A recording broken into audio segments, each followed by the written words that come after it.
Oui, je sais, vous allez vous dire, purée, cette fille, elle a fait au moins 3 vidéos avec les mêmes choses, quoi. Elle se change jamais.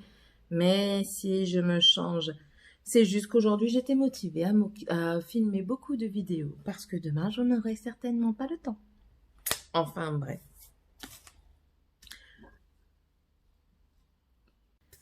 Bonjour à tous, j'espère que vous allez bien. Alors aujourd'hui, je vais vous présenter un livre que j'ai lu. Une petite chronique, un avis, je ne sais pas comment vous appelez ça, sachant que je ne suis pas très, comment dire, j'ai du mal à trouver mes mots, j'arrive pas trop à m'expliquer. Mais j'aime bien quand même parler de ce que je lis parce que ben ça pourrait intéresser certaines d'entre vous. Et puis parce que ben je trouve personnellement que la lecture est une façon de s'évader, de s'échapper, de voir autre chose, de s'inventer des vies dans lesquelles on pourrait passer pour un héros et tout ça. Enfin bref, ça change de la routine, ça change de tout. Je passe ce petit truc et je vous montre. Alors voici, donc je vous en ai déjà parlé dans de la première vidéo livre que j'ai faite. C'est la saga Les Chevaliers d'Émeraude.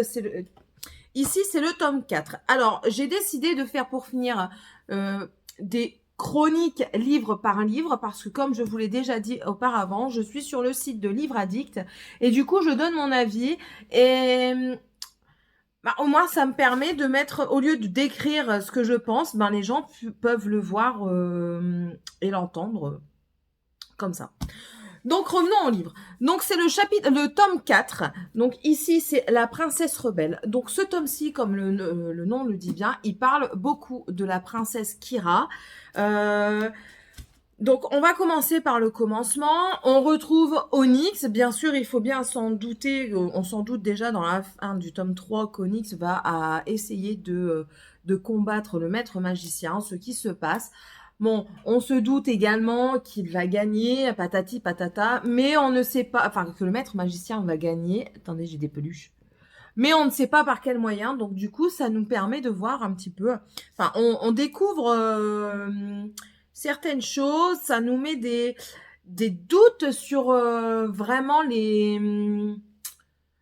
ce que le magicien a fait précédemment avec les premiers chevaliers. C'est bien fichu. Ce moment de l'histoire est bien fichu par rapport à ça parce que l'auteur arrive à nous mettre des doutes sur le magicien. Euh, il arrive à nous faire entre guillemets aimer aussi ce Onyx qui est très spécial. Et voilà. Donc, du coup, nous retrouvons comment il s'appelle lui, Esperita là, le Sage. Sage d'Esperita, il nous revient du coup parce qu'il n'était plus là. Sage d'Esperita revient et du coup nous découvrons un petit peu plus ce personnage vraiment. Parce qu'avant on avait découvert Onyx et non pas Sage. Donc on le découvre, il a été coupé du monde donc du coup il y a beaucoup de choses qu'il comprend pas. Il a des idées préconçues sur ce qu'était le monde en dehors d'Esperita à ce moment-là.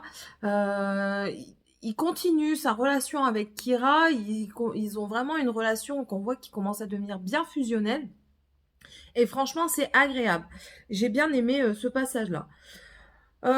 Donc bien sûr, bien entendu, nous repartons dans des guerres et tout ça. Bon, le tome a été un peu long sur certains moments, mais j'ai trouvé quand même qu'il était intéressant et qu'il s'est lu vite. Je ne l'ai pas lu vite parce que ben j'ai une vie de famille, j'ai d'autres passions, donc du coup moi je ne l'ai pas lu extrêmement vite. Mais quand j'étais dedans, j'étais vraiment dedans. Donc voilà, donc cette première action de Onyx contre Sage, on peut dire comme ça, et le magicien. Nickel. La nouvelle histoire Sage Kira est passionnante. Elle est prenante.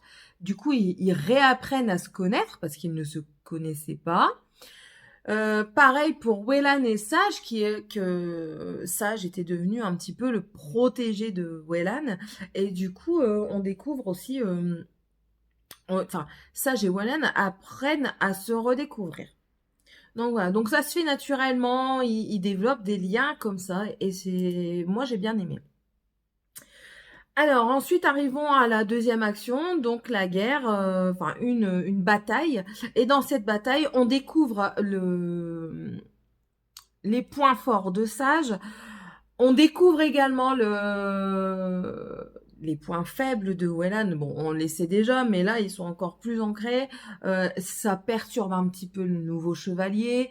Il découvre un peu plus sa compagne. Enfin, enfin, moi, j'ai bien aimé ces passages-là. Les passages où on voit un personnage fort montrer sa faiblesse à tout le monde sans qu'il n'y puisse rien, parce que ce qui s'est passé, il ne pouvait rien y faire, malheureusement.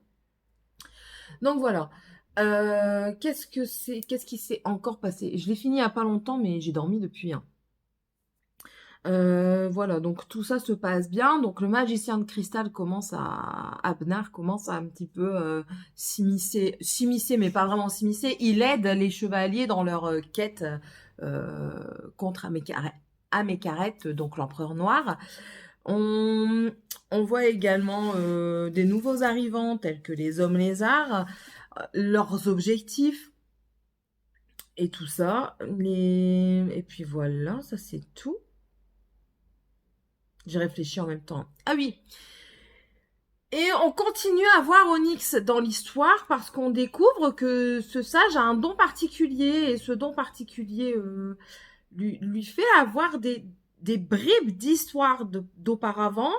Et du coup, ça nous met encore plus le doute sur les intentions d'Abnar et ce qu'il a vraiment provoqué avant. Je sais pas si je suis claire. Enfin bref. Je ne vais pas aller trop loin pour pas trop vous divulguer les choses. Bien sûr, ça je peux pas faire autrement. On découvre la belle histoire de Bridges et Wellan. Et oui, on sait très bien qu'ils sont ensemble. Enfin, tout le monde le sait, enfin. Et la finalité arrive, et puis voilà, et c'est comme ça. Wellan découvre son petit, enfin, il commence à avoir des interactions avec lui très intéressantes. Et puis voilà.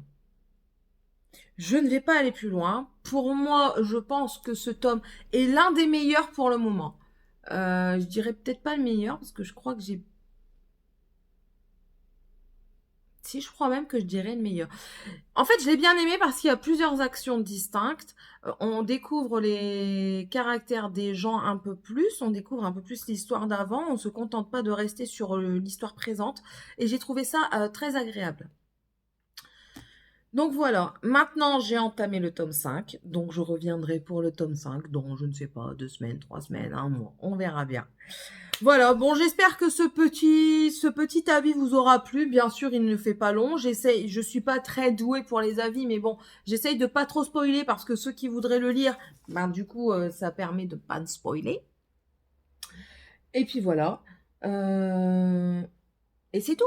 Pour le moment, c'est une saga qui me plaît beaucoup, beaucoup, beaucoup, beaucoup. Allez, je vous laisse, je vous dis à une prochaine vidéo. Bye bye tout le monde!